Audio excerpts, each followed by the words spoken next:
Boa noite, sejam todos bem-vindos a mais uma palestra pública no formato virtual, hoje com o tema Ninguém poderá ver o reino de Deus se não nascer de novo.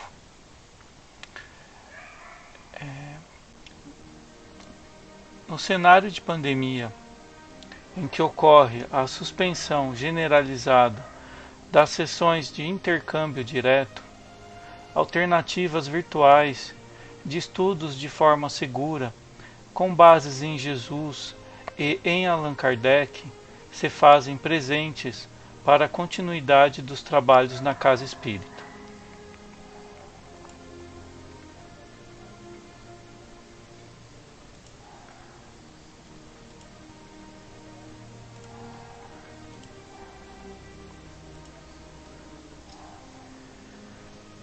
Que a paz de Jesus se faça presente em nossos corações e em nossos lares neste momento.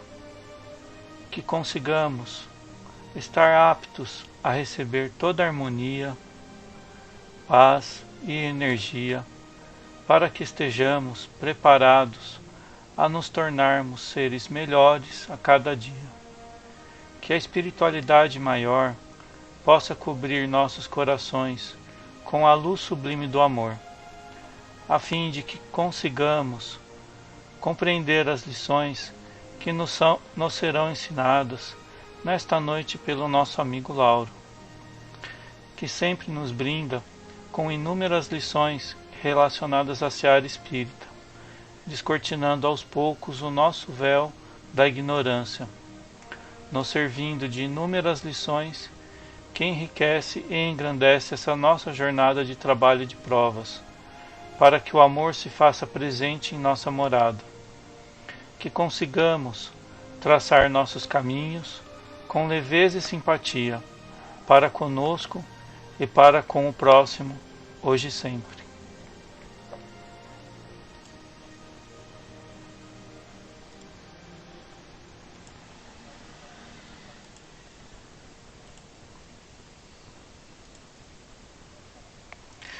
Muito obrigado, Lauro, em nome do Grupo Espírita Nossa Casa, pela presença neste momento, e a todos os ouvintes. E ao palestrante da noite, o Lauro, pela oportunidade de aprendizado. Seja bem-vindo, Sr. Lauro.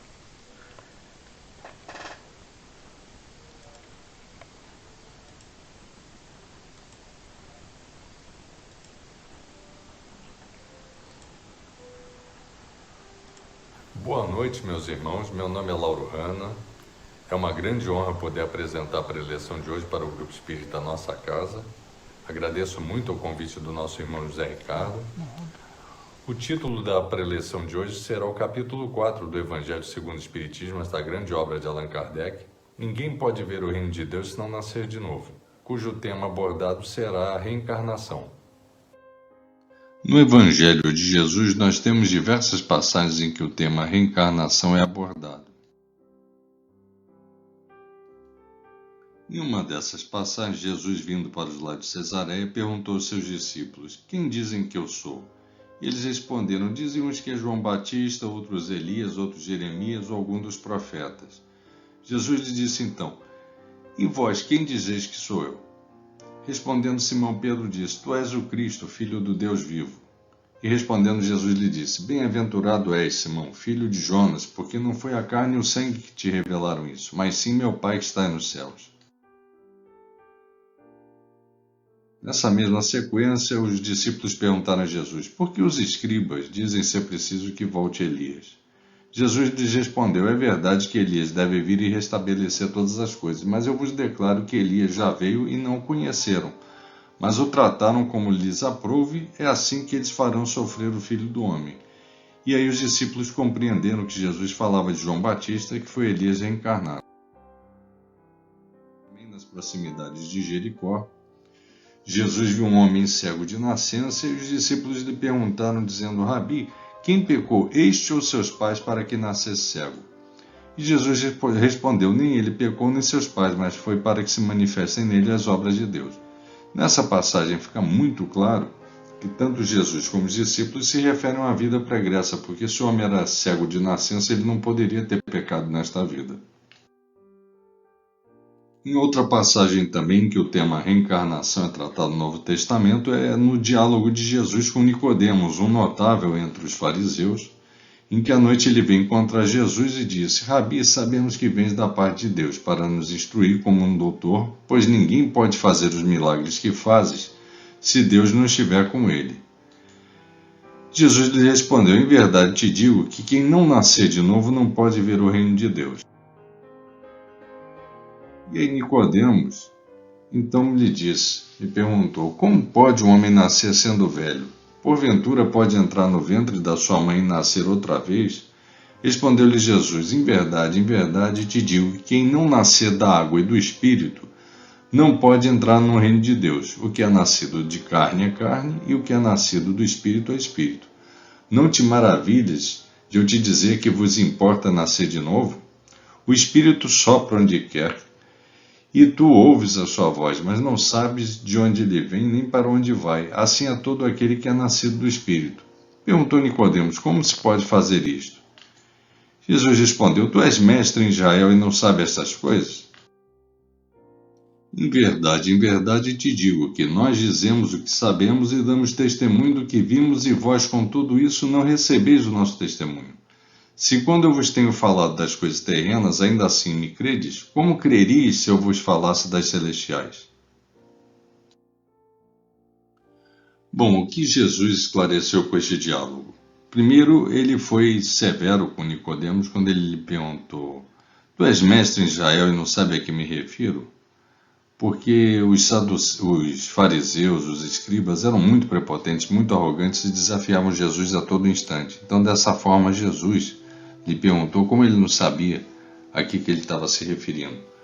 Jesus, com esse diálogo também, ele consagra a reencarnação quando ele diz: é preciso nascer de novo.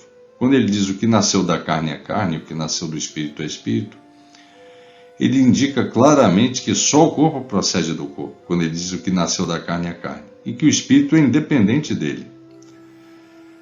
Quando Jesus fala também que é preciso nascer da água e do espírito, ele se refere claramente à nossa gestação, que é dentro de uma bolsa de água, uma bolsa de líquido amniótico. É dessa forma que nós somos gerados durante o período de gestação. E o espírito é independente dele, que depois vai encarnar exatamente nesse corpo que está se formando, está sendo gerado. Não sabeis de onde vem nem para onde vai, significa que não se conhece o que foi, nem o que será o espírito. Ouça aquele que tem ouvidos para ouvir. Essas palavras, muitas vezes repetidas por Jesus, confirmam claramente que nem todos estavam em condições de compreender certas verdades. Isso mostra claramente que as pessoas de sua época, muitas delas, não estavam preparadas para ouvir os ensinamentos e as verdades que Jesus trazia. Por isso mesmo, muitas vezes ele falava através de parábolas.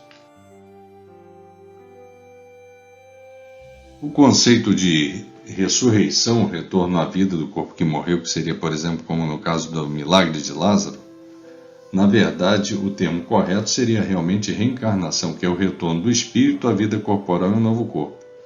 A reencarnação fazia parte dos dogmas judaicos, sob o nome de ressurreição, mas a ideia dos judeus não estava claramente definida porque não tinham senão noções vagas e incompletas sobre a alma e sua ligação com o corpo. Todas as seitas judaicas, a maioria absoluta dos judeus, mais de 90%, acreditavam piamente na reencarnação. Somente os saduceus, que eram muito materialistas, que não acreditavam na imortalidade da alma, que não acreditavam em reencarnação. Mas as demais seitas, os escribas, os fariseus, os nazarenos, os essênios, enfim, todas as demais seitas judaicas, eles acreditavam na reencarnação. O conceito de reencarnação já é antigo e já existia sob a forma de várias denominações. Palingenesia é formada por duas palavras gregas, palin de novo e gênese nascimento, ou seja, a doutrina das vidas sucessivas ou reencarnação, que é o caso da doutrina espírita. Reencarnação, portanto, é o contínuo renascimento como uma pessoa. Metempsicose, renascimento como uma pessoa ou como um animal. Esse tipo de conceito estava muito entre os egípcios, os hindus, as seitas orientais. Transmigração seria o desenvolvimento de mineral para planta, de planta para animal, de animal para humano, de humano para formas de encarnações superiores.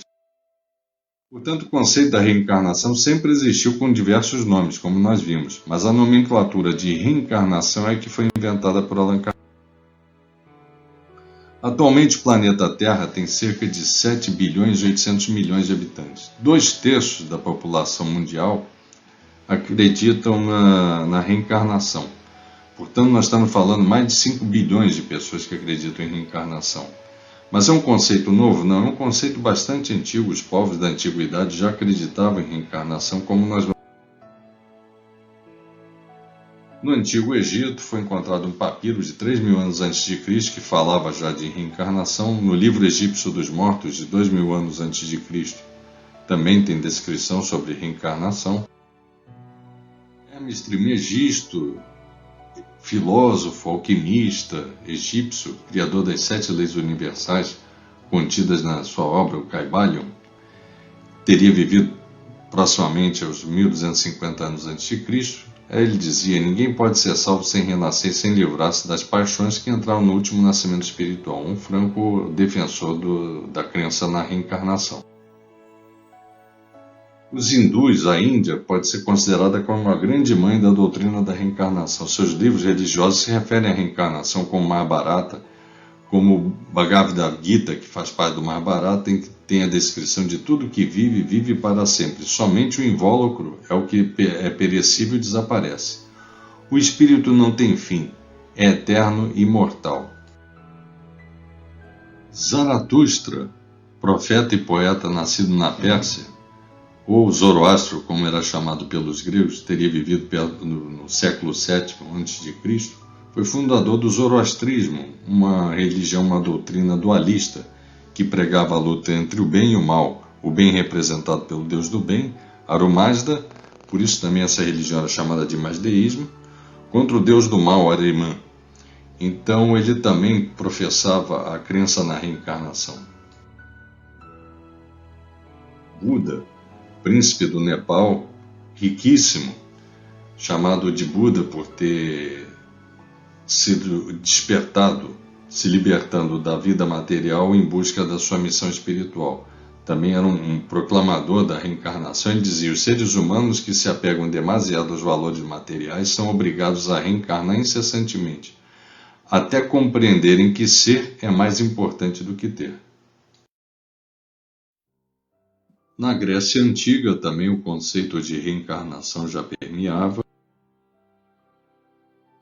como Pitágoras, por exemplo, que viajou muito pela Pérsia, pelo Egito, grande matemático e filósofo. Ele dizia: a alma nunca morre, mas recomeça uma nova vida. Ela nada mais faz que mudar de domicílio tomando uma outra forma. E ele descreve aqui, quando ele foi Eufórbes nos tempos da Guerra de Troia, ou em Micenas, quando ele teve outra vida, descrevendo detalhadamente como tinham sido essas suas outras vidas. Então ele dizia: mas embora vivendo em vários corpos, a alma é sempre a mesma, pois só a forma muda. Então, um claro ensinamento, um claro conceito de reencarnação. Os grandes pais da filosofia grega e da filosofia ocidental, fundadores da escola ateniense de filosofia, o grande fundador Sócrates, assim como seu discípulo Platão, que descreveu toda a sua obra, e seu discípulo Aristóteles também, posteriormente, podem ser considerados Sócrates e Platão precursores das ideias cristãs e do espiritismo. Sócrates dizia: o homem é uma alma encarnada, a doutrina da pré-existência da alma, proclamava também a multiplicidade de encarnações e a unicidade de Deus, conceitos claramente existentes na doutrina espírita e muito influenciadores também nas obras e nos ensinamentos do nosso Mestre Jesus. Sócrates, assim como o nosso Mestre Jesus, não escreveu nada. Quem escreveu foram seus discípulos, principalmente Platão, e também, assim como o nosso Mestre Jesus, ele foi condenado à morte por envenenamento no caso, acusado de que seus ensinamentos corrompiam a juventude. Sócrates também dizia: as almas, depois de permanecerem no Hades o tempo necessário, são reconduzidas a esta vida por numerosos e longos períodos. Se a morte fosse a dissolução total do homem, isso seria de grande vantagem para os maus, que após a morte estariam livres de seus corpos, de suas almas e seus vícios. Claros conceitos sobre reencarnação. Platão, que foi discípulo de Sócrates, que escreveu os seus ensinamentos e também faltou de outras grandes obras também, ele dizia: além de imortal, a alma existia na Terra em número imutável e as reencarnações ocorriam de forma regular. Quer dizer, claros conceitos sobre reencarnação. Em A República de Platão, Mito da Caverna, Platão descreve como que a vida na caverna, sendo a vida visível, a vida material, e a vida na superfície, iluminada pelo sol, seria a vida espiritual. Outro franco defensor do conceito de reencarnação. Plotino, outro grande filósofo de língua grega, seguidor dos conceitos e dos ensinamentos de Sócrates e Platão, influenciou e inspirou metafísicos místicos, tanto pagãos como islâmicos, judaicos, cristãos e gnósticos. Ele dizia: morrer é mudar de corpo como os atores mudam de roupa. Cícero, outro grande advogado, político, escritor, orador e filósofo romano, ele dizia: outro forte indício de que os homens sabem a maioria das coisas antes do nascimento é quando crianças aprendem fatos com enorme rapidez, o que demonstra que não os estão aprendendo pela primeira vez, sim os relembrando. Isso é uma grande verdade. Um exemplo disso foi o gênio musical Mozart, né? Com 3 anos de idade já tocava piano, sem que ninguém o tivesse ensinado, e com 6 anos já era um virtuoso no violino também, de forma autodidata. Quer dizer, são gênios que já nascem sabendo. Só a reencarnação é capaz de explicar isso. Bom, e temos também a presença da reencarnação em passagens bíblicas também. Como nessa fala aqui do profeta Isaías: aqueles que do vosso povo se tenham feito morrer viverão de novo. Aqueles que estavam mortos ao redor de mim ressuscitarão. Despertai do vosso sono e cantai os louvores de Deus. Mas quando o homem é morrido uma vez, quando o seu corpo separado de seu espírito foi consumido, o que é feito dele? Tendo morrido uma vez, poderia o homem reviver de novo? Nesta guerra em que me acho todos os dias da minha vida, espero que chegue a minha maturação. Isso está em Job, capítulo 14, versículos de 10 a 14, no Evangelho segundo o Espiritismo. Mas vamos ver essa mesma passagem na Bíblia. Quando o homem morre uma vez, seu corpo separado do espírito é consumido, em que se torna ele? Isso aqui está na Bíblia, na tradução de Saci. Temos também na Bíblia protestante, na tradução de Osterwald, também, um texto muito parecido, com palavras um pouco diferentes, mas praticamente idêntico, assim como na versão bíblica da Igreja Grego-Ortodoxa, também desse mesmo trecho de Job. E como os judeus entendiam a reencarnação punitiva, eles achavam que ela servia para reparar alguma falha cometida numa vida anterior, e aí o indivíduo reencarnaria, até sendo no mesmo corpo, ou no corpo de um não-judeu, ou de um animal, ou de uma planta. Quer dizer, conceitos de metempsicose também. A reencarnação se baseia nos princípios da misericórdia e da justiça de Deus. Jesus falou várias vezes sobre a reencarnação. Temos algumas passagens, como no caso aqui de João Batista, que seria Elias reencarnado. Jesus curando o cego perto de Jericó. O encontro de Jesus com Nicodemos.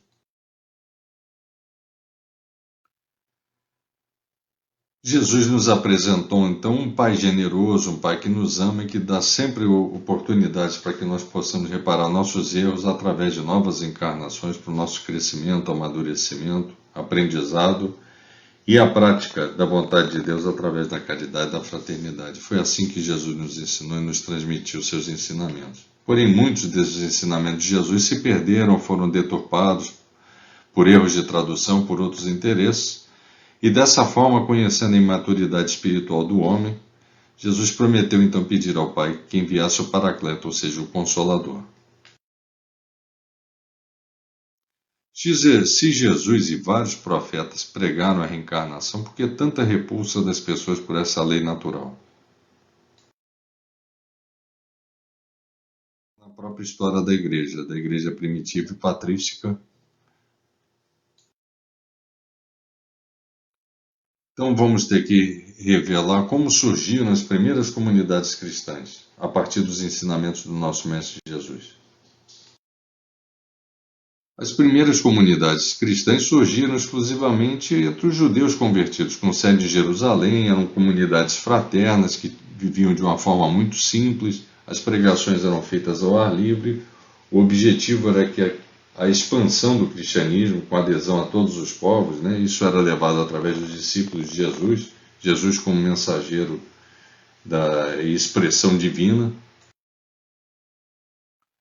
Eram feitas leituras também em pequenas cavernas, em grutas que eram transformadas em capelas, mostrando uma simplicidade, um estilo de vida muito simples e mostrando também que havia receio com relação às perseguições. A leitura das escrituras sagradas entre as primeiras comunidades cristãs, visando assim um aprimoramento, um aperfeiçoamento do conhecimento dos ensinamentos do nosso Mestre Jesus.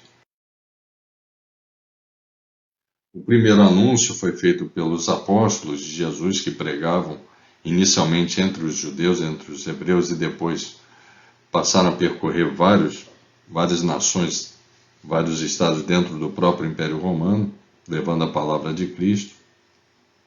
Então a ideia era realmente converter aqueles que ainda não aceitavam Jesus. O apóstolo Paulo teve um papel primordial como transmissor dos ensinamentos de Jesus através das suas cartas, através das suas pregações. Mas isso não foi impune. Eles passaram a ser perseguidos inicialmente entre os próprios judeus, com expulsão das sinagogas, dentro do Império Romano, chegando até Roma, principalmente, onde os cristãos eram muito mal vistos, eram vistos como pessoas preguiçosas, eram vistos até como ateus. Os judeus e os cristãos eram muito mal vistos dentro do Império Romano, principalmente em Roma.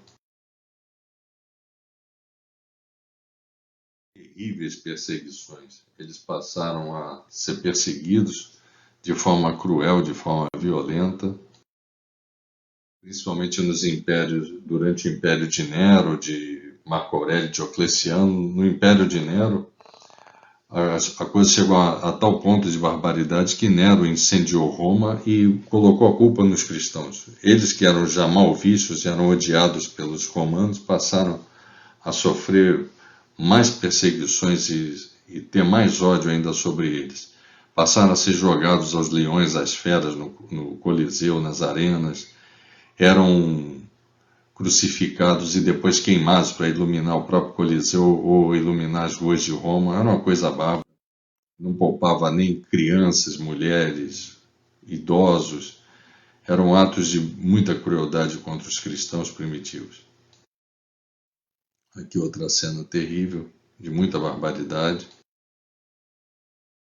Bom, mesmo assim, mesmo com todas as perseguições, o cristianismo continuava crescendo, o número de cristãos continuava crescendo e, de certa forma, aquelas pregações, aqueles pregadores começavam a se organizar de uma certa forma, já organizando uma igreja primitiva. E dessa forma, alguns dogmas, alguns conceitos começaram a se estabelecer, porém, muitos pregadores tinham uma forma diferente de interpretar os textos antigos e o Evangelho de Jesus, e dessa forma passaram a ser considerados hereges, também passaram a sofrer algum tipo de perseguição. O herege, então, é o indivíduo que questiona certas crenças estabelecidas por uma determinada religião. É a pessoa que é contrária aos dogmas de uma determinada religião ou seita. As heresias que nós podemos citar, o mais destacado na época foi Ário, pregador do arianismo, em que ele acreditava que Cristo era um semideus, mas que Deus era o Pai eterno e Jesus não era Deus, sim seria um semideus. O gnosticismo pregava que Jesus não era nem Deus nem homem, mas havia recebido Cristo no batismo e chegava-se a Deus por meio do conhecimento. O marcionismo, pregado por Marcião, ele dizia que o Pai enviara seu Filho para salvar o homem da ira de Jeová. Ele só aceitava o Evangelho de Lucas e as cartas de Paulo. Ele não aceitava o Antigo Testamento, que ele via na figura de Jeová uma índole vingativa, uma índole irada, e que o Pai de Jesus Cristo era todo amor. Ele era, então, um antijudaísta e rejeitava o Velho Testamento. O montanismo, pregado por Montano se proclamava como sendo a encarnação do Espírito Santo. Ele chegava ao ponto de batizar em nome do Pai e do Filho de Montano. O neoplatonismo também se opunha à crença na Santíssima Trindade e daquela vontade do Pai de relacionar-se com seus filhos. A toda hora nós vemos em diversas passagens do Antigo Testamento a proximidade de Deus com os profetas, com os homens a todo instante. Então, o neoplatonismo, cujo principal representante foi Plotino, filósofo grego que seguia as ideias de Sócrates e Platão, ele se opunha claramente a esses dogmas da Santíssima Trindade e dessa presença do Pai interferindo de forma muito de característica humana entre os homens. O maniqueísmo foi uma religião dualista pregada pelo Babilônio Mani, também era muito influenciada pelo mazdeísmo, aquela luta entre o bem e o mal. O modalismo, ou sabelianismo,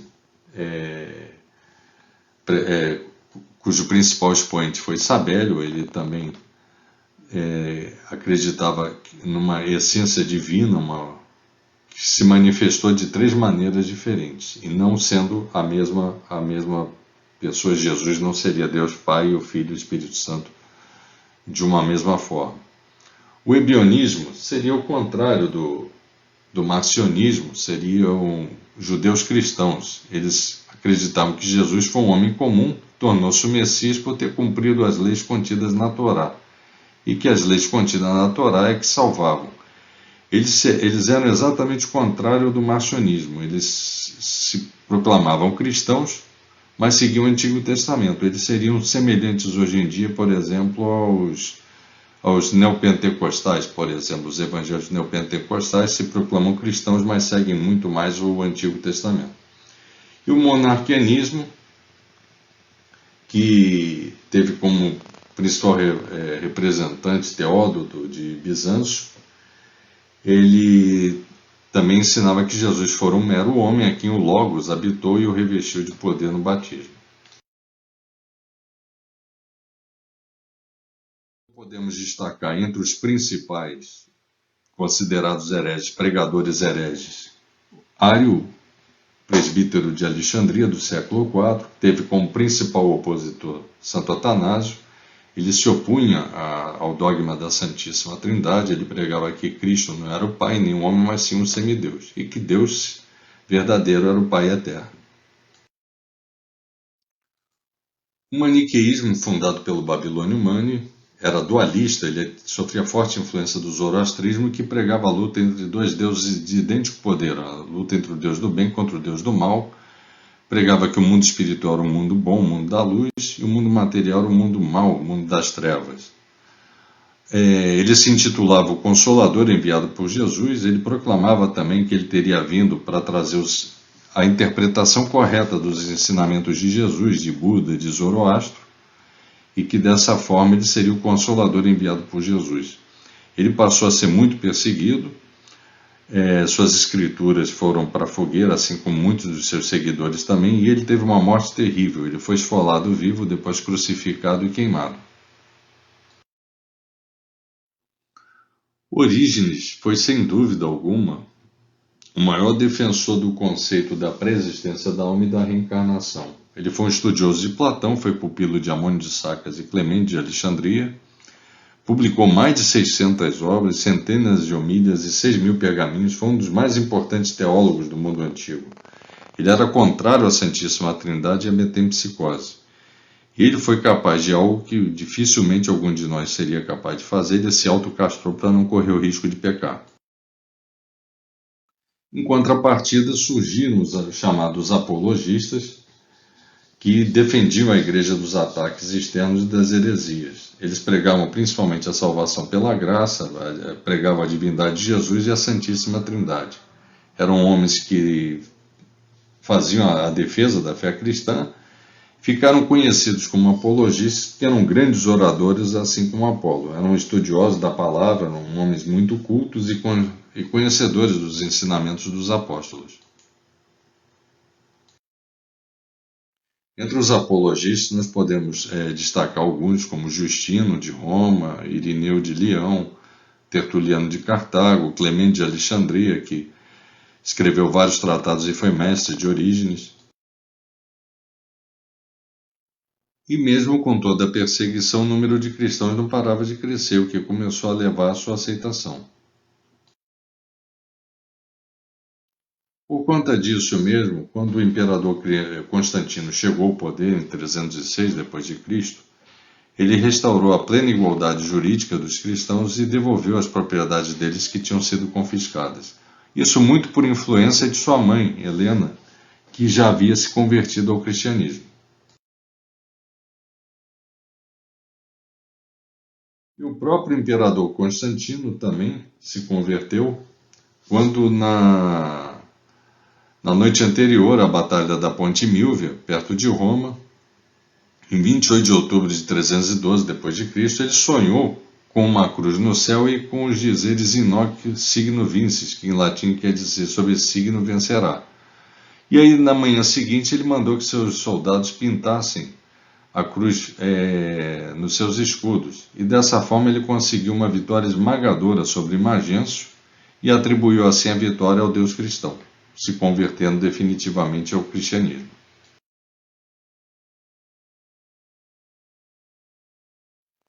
Ele, no ano seguinte, em 313 d.C., juntamente com o imperador Licínio do Oriente, os dois proclamaram a tolerância religiosa no Império Romano e acabando oficialmente com toda a perseguição aos cristãos, que já duravam 300 anos, e lhe restituíram todos os bens.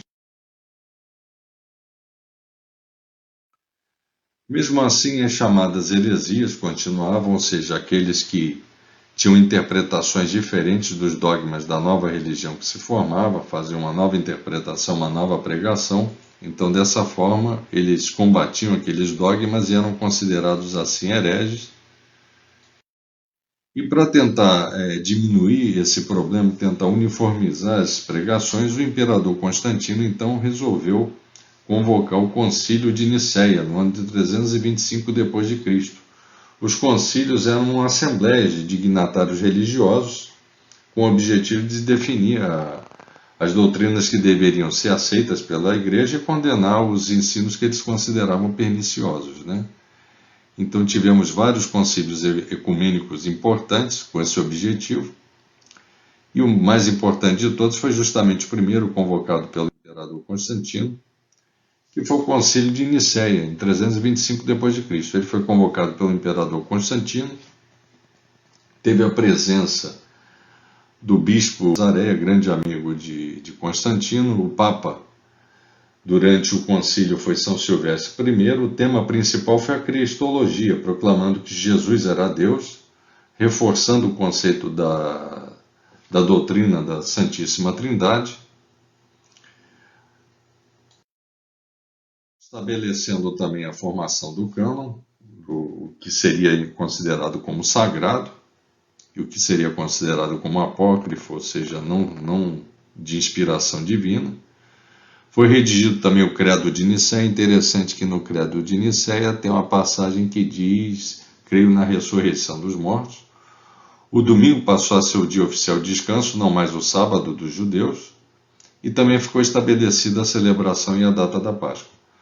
Aqui vemos uma cena em que Ário, que foi o principal alvo de combate do Concílio de Nicéia, aquele sendo agredido por São Nicolau, e ele teve como principal opositor Santo Atanásio. Ário foi, dessa forma, condenado como herege, foi exilado e, posteriormente, foi condenado à morte por envenenamento.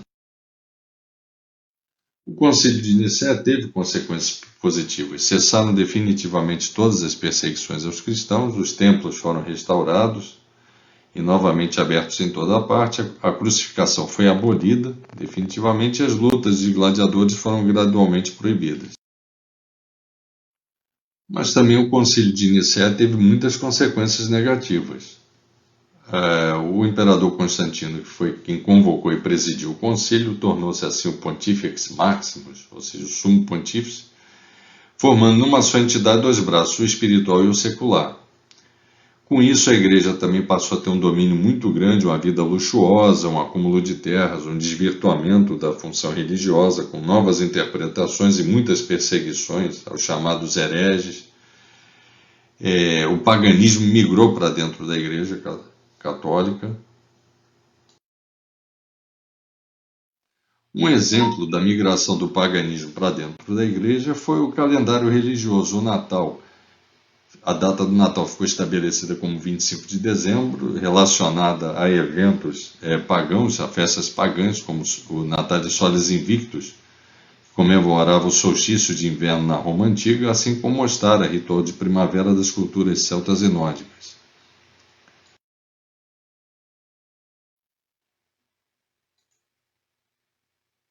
Para ilustrar isso, aqui a data de nascimento de diversos deuses pagãos, como por exemplo Mitra, da Pérsia, em 25 de dezembro de 1200 a.C., assim como Átis, da Grécia, na mesma data, Horus, do Egito, também em 25 de dezembro de 3000 a.C., Heracles, para os gregos, ou Hércules, para os romanos, em 25 de dezembro de 500 a.C., e Dioniso, da Grécia, também na mesma data. Então, todos 25 de dezembro. Outro exemplo do sincretismo religioso cristão foi a adoção de várias tradições, crenças e cultos de outras culturas e de outras religiões da época, como a judaica, a celta, a nórdica, a greco-romana, egípcia, etc., para dentro do cristianismo. Então, aquela representação salvífica, messiânica de Jesus como Salvador está recorrente em outras mitologias e outras doutrinas, como nós vamos ver aqui em Horus no Egito, Krishna na Índia, Dioniso na Grécia, Mitra na Pérsia. Também as representações de Maria com o menino Jesus, nós vamos ver também que isso ocorre também com a deusa egípcia Ísis com seu filho Horus, essa mesma representação da deusa babilônica Semíramis com seu filho Thanos, da deusa Devaki na Índia com seu filho Krishna. Então são representações também que ocorriam em outras religiões e outras doutrinas e que migraram para dentro da Igreja Católica. E ainda assim a repressão aos hereges continuava. Isso foi reforçado pelo Concílio de Nicéia com o reforço daqueles dogmas.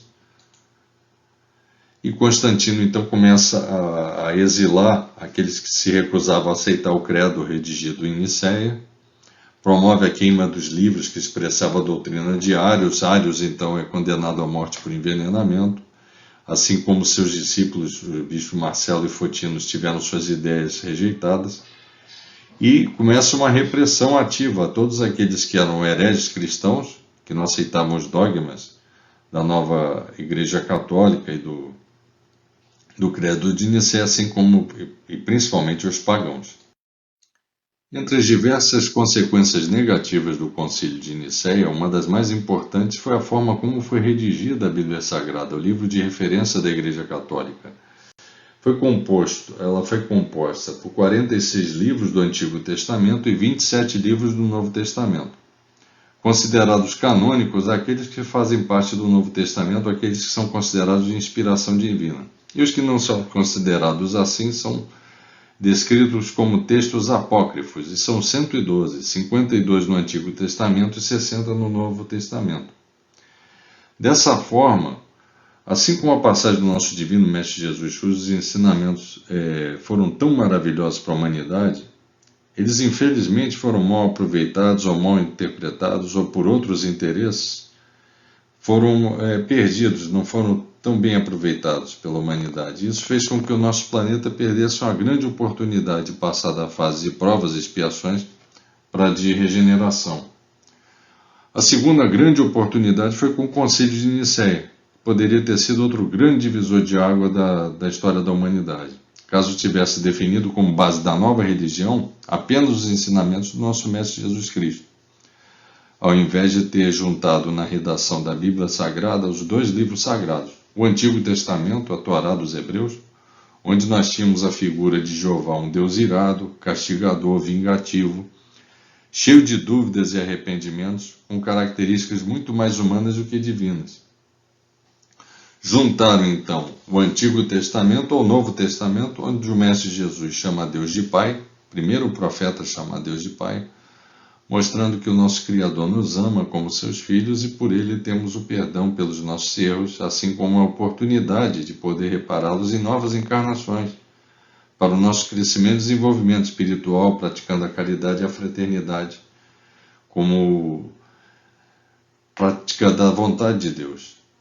Mas com que objetivo isso foi feito? A redação da Bíblia foi feita dessa forma. Foi para estabelecer nos homens não o respeito e o amor a Deus, mas o temor a Ele e ao Papa, chamado assim pela Igreja Católica como representante de Deus na Terra, e ao Imperador. Então, na verdade, o objetivo era muito mais de estabelecer um temor a Deus e aos seus representantes na Terra. Os cristãos, dessa forma, depois de quase 300 anos de perseguições e de martírio, vinham agora, através da Igreja Católica, os seus líderes se colocarem numa posição de poder, de domínio e de repressão. E a repressão aos hereges continuava. Em 27 de fevereiro de 380 d.C., o imperador Teodósio I, imperador romano do Oriente, juntamente com os imperadores Graciano e Valentiniano II, imperadores romanos do Ocidente, os três promulgaram o decreto de Tessalônica declarando a religião católica do credo niceno trinitário como a única religião legítima do Império Romano, proibindo as religiões politeístas. 15 anos depois, Teodósio I dividiu o Império Romano em Ocidente, com a capital em Roma, e Oriente, com a capital em Constantinopla. Fato esse daqui que seria uma das principais causas depois da divisão, da cisão do cisma da Igreja Cristã em Igreja Católica Apostólica Romana e Igreja Cristã Ortodoxa. E como eu havia falado, os chamados hereges continuavam fazendo suas pregações, com o Apolinário de Laodiceia, que combatia o arianismo, mas também pregava que Jesus Cristo tinha um corpo humano e dotado de uma mente exclusivamente divina. Macedônio, patriarca de Constantinopla, também Macedônio I, negava a divindade do Espírito Santo. Eutiques, um monge de Constantinopla também, ele combatia a opinião dos nestorianos e dizia que a natureza humana de Cristo foi absorvida pela divina, ou que as duas se fundiram resultando numa só. Nestório, monge de Anatólia, hoje é Turquia, se tornou depois arcebispo de Constantinopla também, rejeitava o título da Virgem Maria como sendo mãe de Deus, e sim sendo apenas mãe de Jesus. Pelágio, também um monge da Bretanha, ele também negava o pecado original, negava a corrupção da natureza humana e defendia o livre-arbítrio. E dessa forma, por conta desses chamados hereges, surgiram os chamados pais da igreja, defensores da igreja, para combater essas chamadas heresias, esses chamados hereges, né?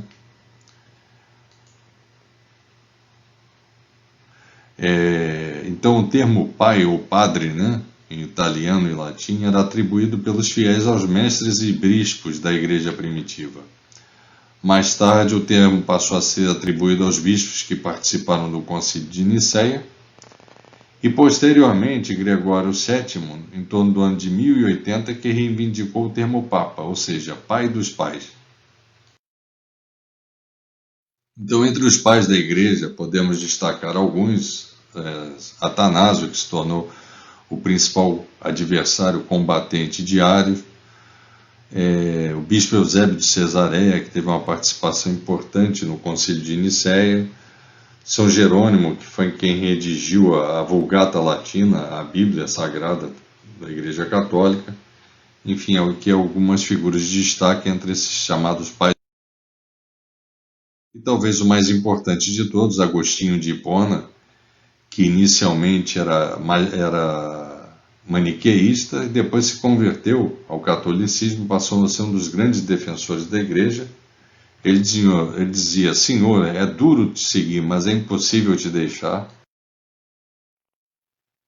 Ele converteu-se então do maniqueísmo para o catolicismo, se tornou um dos maiores defensores do cristianismo, era apontado como sendo o maior dos pais da igreja, escreveu mais de 100 livros, 500 sermões e 200 cartas, defendeu a doutrina do pecado original, a predestinação dos salvos, a doutrina do purgatório, e muitos dos seus ensinamentos fundamentaram depois, quase que 1000 anos depois, a Reforma Protestante.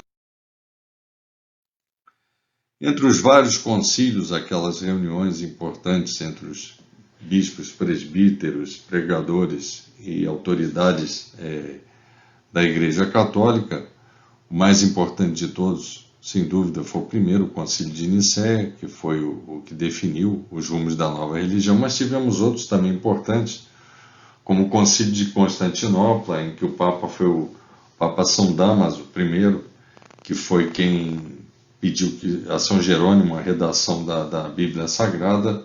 Ele condenou as ideias de Macedônio, de Apolinário, e reafirmando a natureza divina do Espírito Santo e a Santíssima Trindade.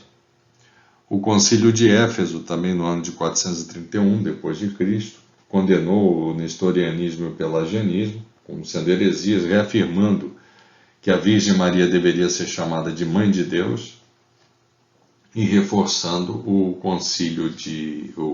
conceito da Santíssima Trindade, assim como reafirmando o conceito de que a graça de Deus é essencial para a salvação e que o homem não possui a capacidade de decidir o seu futuro pelo livre-arbítrio, sem depender da graça de Deus. O Concílio de Calcedônia, no ano de 451 d.C., teve como Papa Leão I, condenou o apolinarismo e o eutiquianismo de Eutiques, reafirmando aqueles dogmas da Igreja Católica como a Santíssima Trindade.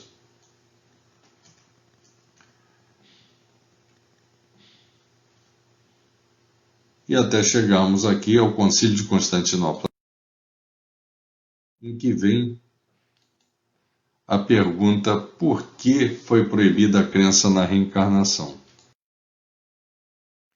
A reencarnação era aceita pela Igreja Católica até o ano de 553 d.C., até o segundo Concílio de Constantinopla. E ela passou a ser proibida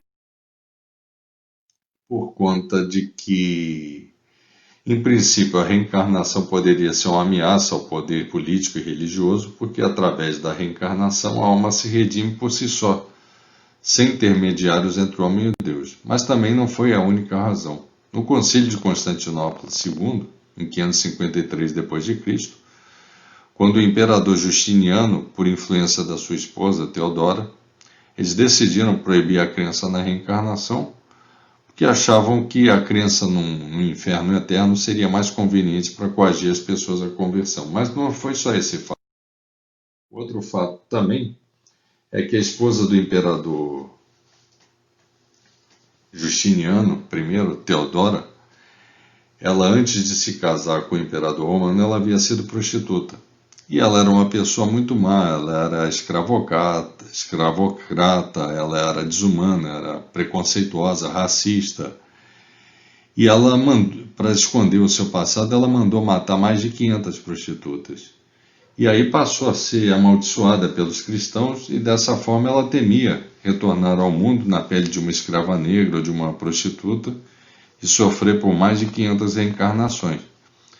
Por isso ela desencadeou uma forte pressão para rejeitar todo o pensamento de Orígenes de Alexandria, que era um grande defensor do conceito da reencarnação e da preexistência da alma, e dessa forma, então, ela influenciou o imperador Justiniano I e proibiram então a crença na reencarnação. Então, as decisões do Concílio de Constantinopla II foi a condenação do origenismo e a crença na reencarnação, Condenaram também outros considerados hereges, como Nestório, o nestorianismo, seus escritos, reafirmando que Jesus Cristo era Deus, sendo que nosso Mestre Jesus, por diversas oportunidades, no Novo Testamento, em diversas passagens, Jesus afirma claramente, demonstra claramente de que ele não era Deus.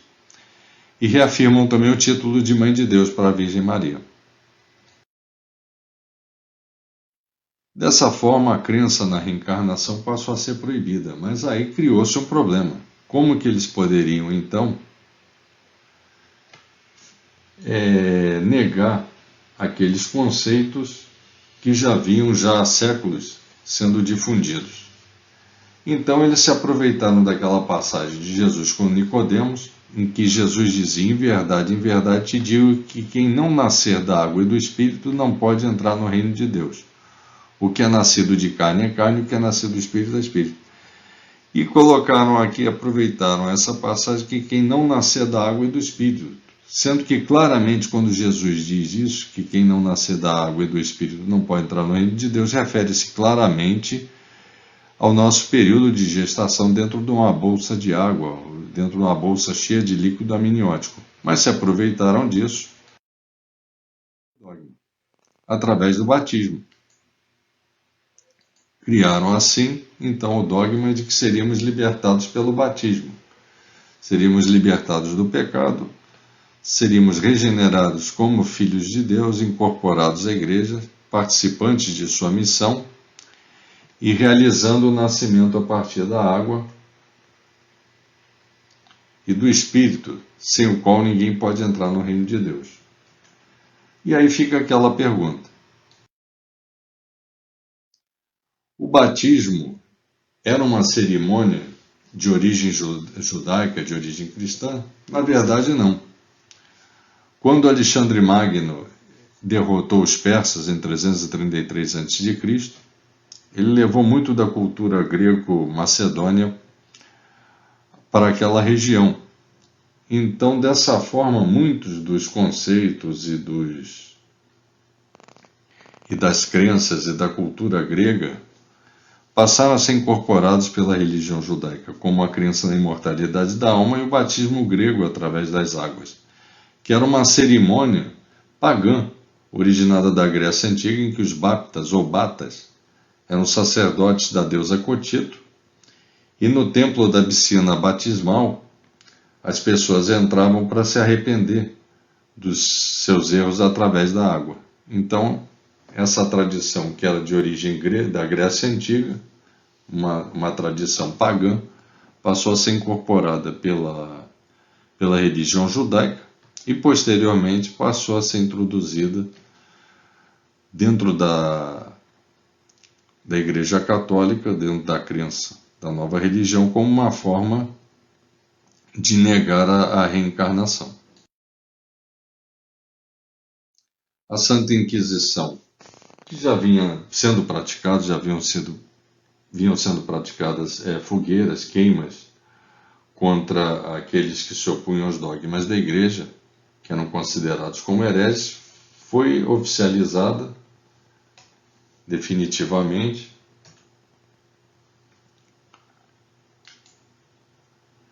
em 1184, depois de Cristo, foi criada oficializada a criação da Santa Inquisição Medieval, voltada contra os apóstatas e heréticos. Antes dessa data já vinham ocorrendo prisões e pena de morte contra os hereges, e assim passou a ser feito de forma oficial. Um dos grandes defensores da Santa Inquisição foi São Tomás de Aquino. Ele dizia: por seu pecado os hereges merecem não só ser separados da Igreja pela excomunhão, mas também do mundo pela morte. Foi considerado o maior teólogo e filósofo da Igreja Católica. Ele se empenhou em adaptar as filosofias de Aristóteles e Platão à doutrina cristã oficial, e é o criador da filosofia escolástica, que é predominante até os dias de hoje em seminários católicos.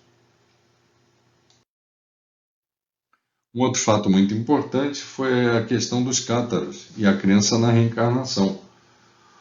Os cátaros Em 1022, 2 monges foram queimados vivos acusados de adorar o diabo na região de Languedoc, no sul da França. E o bispo do condado de Toulouse condenou essa execução. Aqui a região no sul da França, em que 4 paróquias de Languedoc, Toulouse, Carcassonne, Albi e Agen, abandonaram o credo católico abraçando novas ideias. Então eles fundaram um cristianismo alternativo chamado catarismo albigense. Eles rejeitavam o dogma da Santíssima Trindade e também os sacramentos como o batismo, a Eucaristia e o matrimônio indissolúvel. A nova crença teve vários adeptos, não só no sul da França, como na região da Catalunha, na Espanha, na Alemanha, na Inglaterra e na Itália. E numa tentativa de combater essa nova religião, essa nova doutrina que estava surgindo, o Papa Inocêncio III, quando assumiu em 1198, resolveu endurecer a atitude da Igreja. E no mesmo ano, o Vaticano autorizou uma guerra santa contra Languedoc. E foi assim a primeira e última cruzada contra cristãos na história da humanidade. No cerco a Béziers, em julho de 1209, 7.000 fiéis foram chacinados, entre eles mulheres e crianças. Em 1244, 200 cátaros foram queimados vivos numa grande fogueira nas redondezas da fortaleza de Montségur. E a tortura assim foi generalizada. Aqui vemos cenas de queima das escrituras na região de Languedoc. Aqueles que professavam aquelas doutrinas tiveram seus livros queimados e foram perseguidos, a maioria foi queimada viva.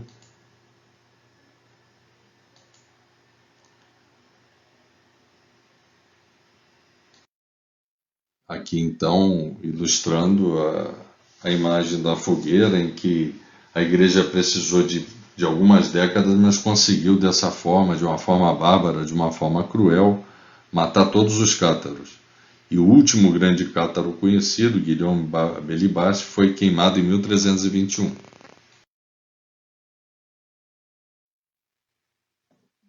Mesmo com esse episódio bárbaro e com uma série de perseguições, fica aquela pergunta: a crença na reencarnação resistiu a tamanha perseguição?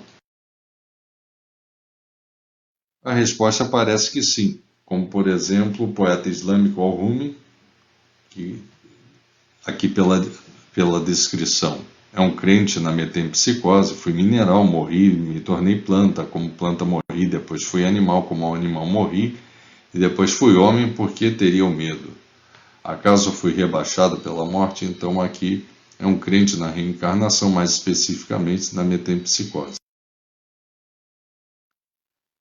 Temos também Leonardo da Vinci, considerado pelos historiadores o homem mais talentoso da história da humanidade, um dos maiores gênios já conhecidos. Um polímata italiano, foi tudo isso: cientista, matemático, engenheiro, inventor, anatomista, escultor, pintor, músico, poeta, um talento inigualável. Também era um crente na reencarnação. Os Dalais Lamas todos também acreditam na reencarnação. Aqui tem os dizeres do segundo Dalai Lama, de 1500 d.C. Voltaire, um dos grandes gênios do iluminismo, ele dizia: eu acredito no Deus que criou os homens e não no Deus que os homens criaram. Nascer 2 vezes não é mais surpreendente que nascer uma vez. Tudo na natureza é ressurreição. Então era um crente na reencarnação.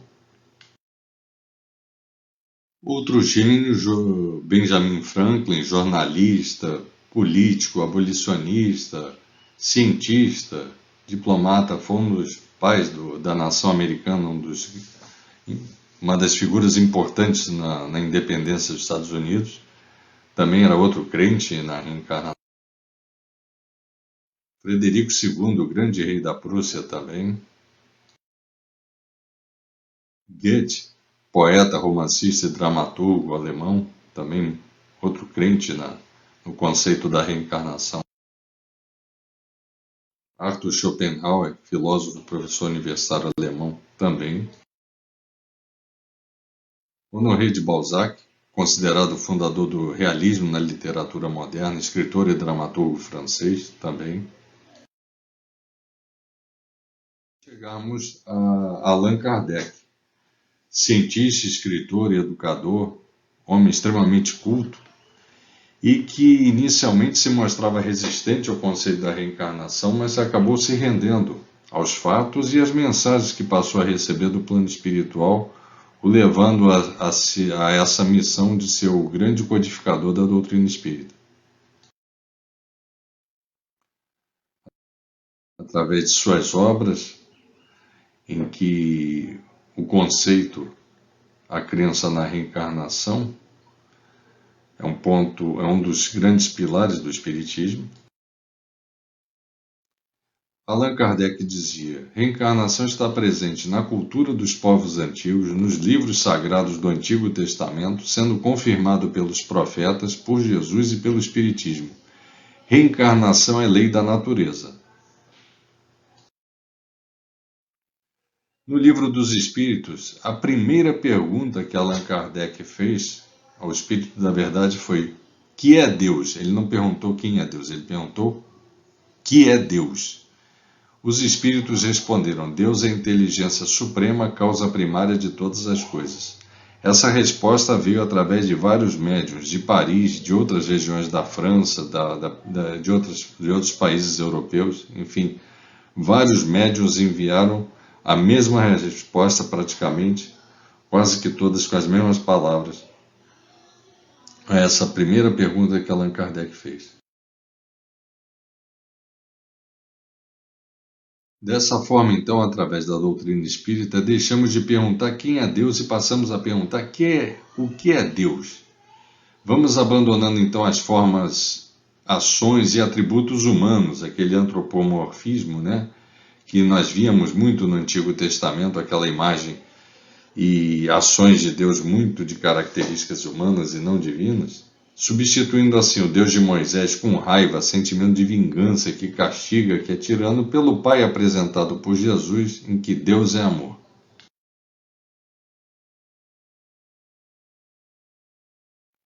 Aristóteles tem uma célebre frase em que ele diz: o ignorante afirma, o sábio duvida, o sensato reflete. Reencarnação e a lógica. Então, Aristóteles, filósofo grego, foi o fundador da lógica. Ele foi um dos grandes filósofos da escola ateniense de filosofia, a precursora da filosofia ocidental, em que a lógica é a única ferramenta que pode nos orientar em direção à verdade, ou o mais próximo possível dela. Sem a lógica, ficamos reféns dos donos da verdade e dos dogmas absolutos que não podem jamais ser questionados. Deus é justo? Primeira pergunta. Seria ilógico imaginar Deus sujeito às nossas imperfeições. Portanto, se Deus é perfeito, é acima de tudo justo. Premissa número 1, então, Deus é justo. E o que dizia Allan Kardec, então, a respeito da justiça divina?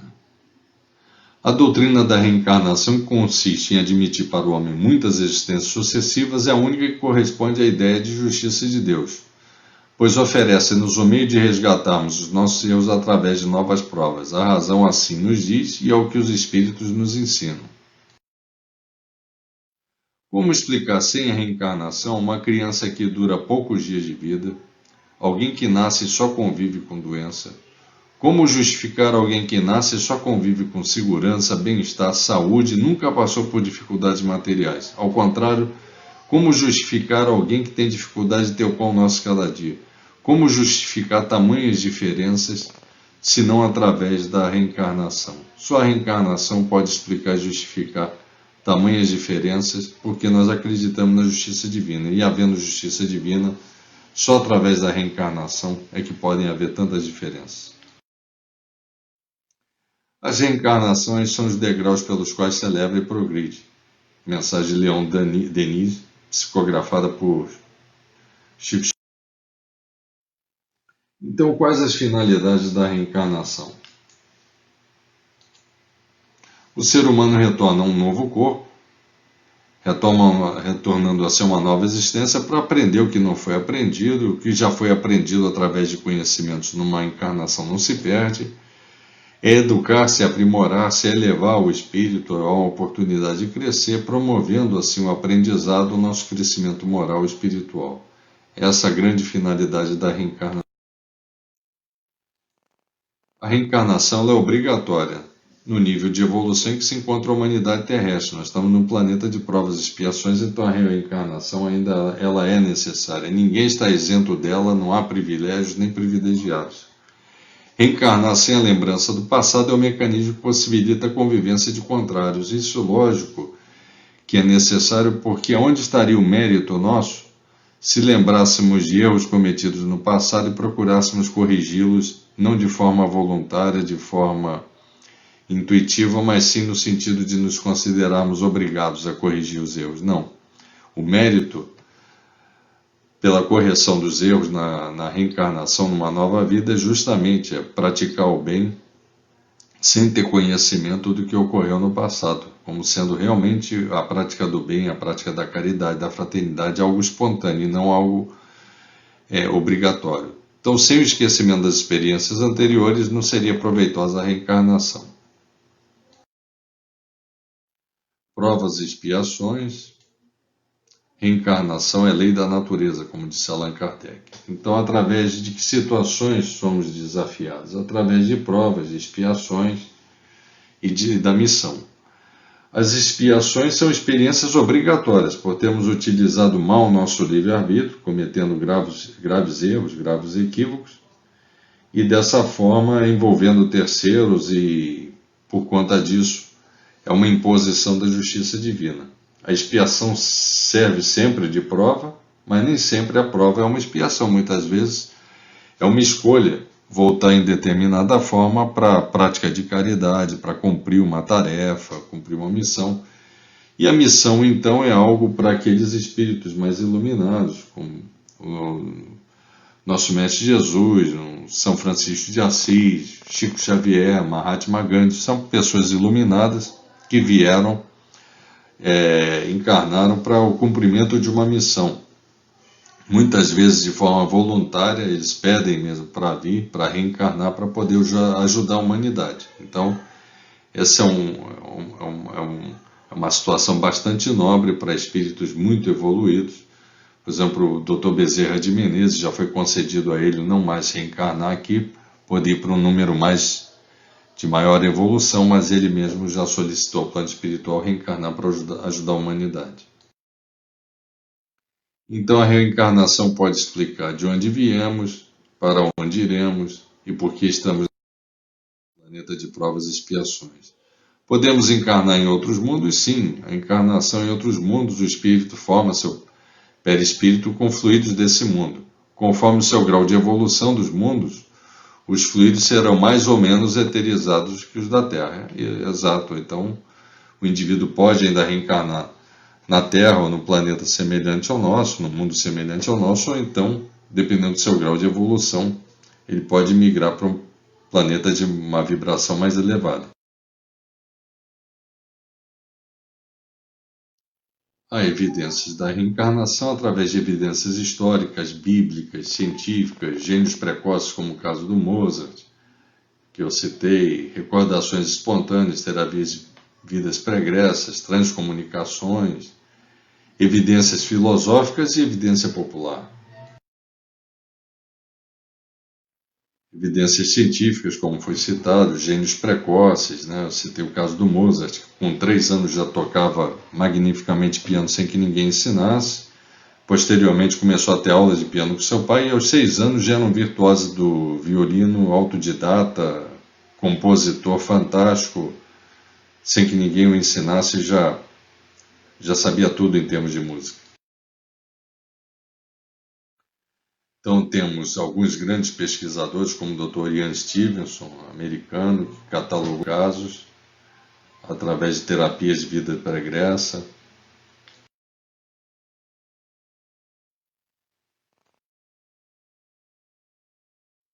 A doutora Helen Van Baar, em que ela diz: não acredito em reencarnação, tenho a certeza de que ela existe. Tem mais de 1.100 casos catalogados também através de hipnose em grupos de regressão.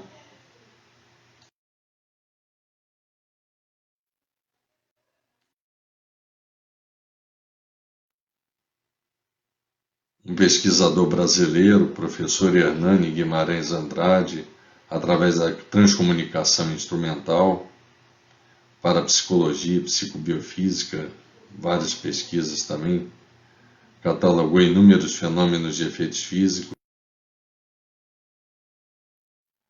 Tem o caso desse menino Ian Hagedorn, de 5 anos nos Estados Unidos, que além de lembrar da sua última reencarnação quando foi seu próprio avô, ele traz as marcas em seu corpo, mas não marcas genéticas hereditárias, mas marcas adquiridas por seu avô em vida. Ele traz as mesmas marcas. Aqui, as encarnações de Chico Xavier, as últimas encarnações de Chico Xavier. Ruth Celine Jaffe foi uma médium que participou, trabalhou junto com Allan Kardec, que ajudou, auxiliou Allan Kardec. Conhecereis a verdade e a verdade vos libertará. João capítulo 8, versículo 30. Tudo aquilo que o homem ignora não existe para ele, por isso o universo de cada um se resume no tamanho de seu saber. Albert Einstein. Também duas frases muito importantes de Frederico II, o grande rei da Prússia: todas as religiões devem ser toleradas, pois cada um de nós tem o direito de ir para o céu à sua maneira. Todas as religiões se equivalem, contanto que sejam boas as pessoas que as professam. Duas grandes verdades. E Allan Kardec dizia: novas ideias sempre encontram resistência, mas quando são verdades, nada pode impedir que prevaleçam, ainda que demore séculos. Aqui algumas referências bibliográficas de internet. Obrigado, Senhor, por tudo. Obrigado, meus irmãos, pela paciência, por terem acompanhado essa palestra. Que tenham uma boa noite e uma boa semana. Que Deus os acompanhe. Muito obrigado.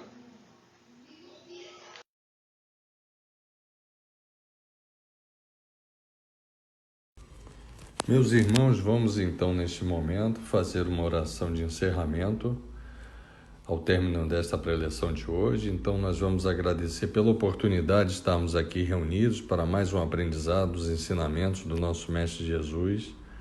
Agradecemos por podermos chegar ao final desta reunião virtual. Queremos, neste instante, então, elevar os nossos pensamentos ao nosso Pai Criador do Universo e agradecermos a oportunidade que nos foi dada.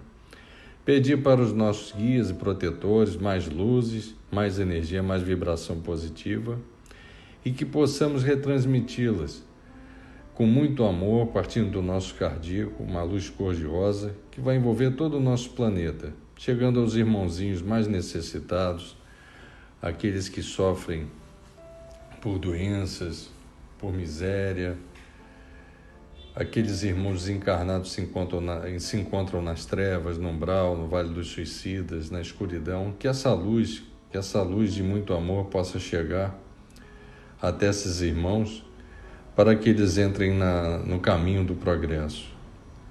Vamos pedir também para que o nosso querido Anjo Ismael, preposto de Jesus no nosso país, ilumine o nosso Brasil, para que o nosso povo possa percorrer o caminho da evolução moral e espiritual e nos tornarmos assim a pátria do Evangelho, coração do mundo.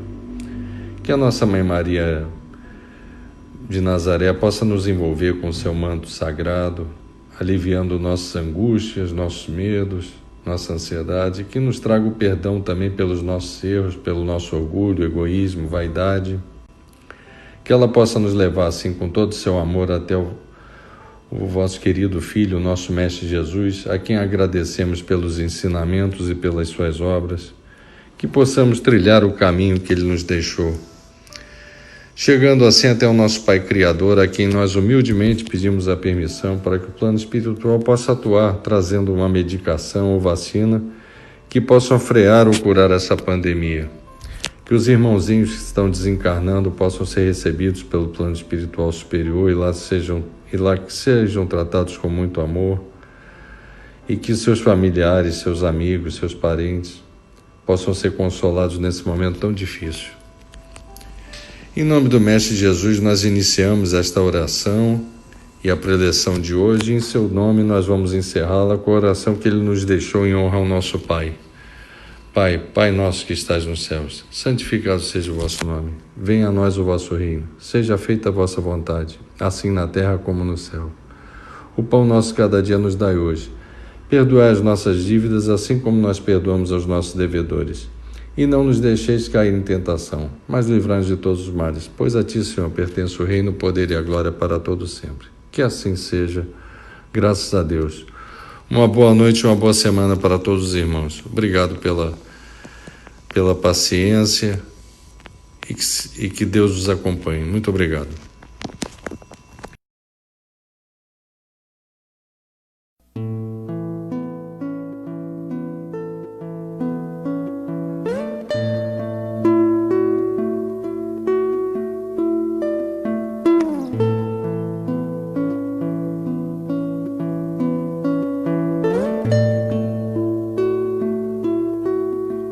Quanta luz neste ambiente descendo sobre nós, vibrando em nossa mente. Quanta luz, quando assim em prece minha alma cresce aos olhos de Jesus. Quanta luz, quando em oração a voz do Mestre fala aos nossos corações.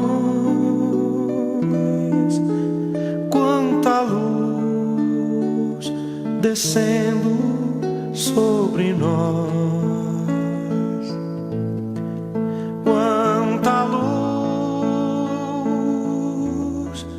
quanta luz, quanta luz neste ambiente descendo sobre nós, vibrando em nossa mente. Quanta luz, quando assim em prece minha alma cresce aos olhos de Jesus. Quanta luz, quando em a voz do Mestre fala aos nossos corações. Quanta luz descendo sobre nós.